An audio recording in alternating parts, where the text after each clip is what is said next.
नमस्तेऽस्तु महामाये श्रीपीठे सुरपूजिते शङ्खचक्रगदाहस्ते महालक्ष्मी नमोऽस्तुते। नमस्ते गरुडारूढे कुलासुरभयङ्करी सर्वपापहरे देवी महालक्ष्मी नमोऽस्तुते। सर्वज्ञे सर्ववरदे सर्वदुष्टभयङ्करी सर्वदुःखहरे देवी महालक्ष्मी नमोऽस्तुते।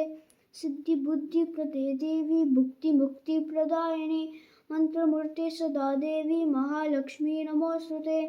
आद्यन्तरहिते देवी आदिशक्ति महेश्वरी योगज्ञे योगसम्भूते महालक्ष्मी नमोऽस्तुते।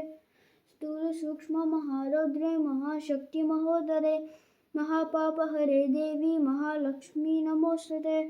पद्मासनस्थिते देवी परब्रह्मस्वरूपिणी परमेशी जगन्मातृ महालक्ष्मी नमोऽस्तुते। श्वेतांबरधरे देवी नानालङ्कारभूषिते जगत्स्थिते जगन्मातृ महालक्ष्मी नमोऽस्तुते। महालक्ष्म्यष्टकस्तोत्रं यः पठेत् भक्तिमान् नरः सर्वसिद्धिमवाप्नोति राज्यं प्राप्नोति सर्वथा।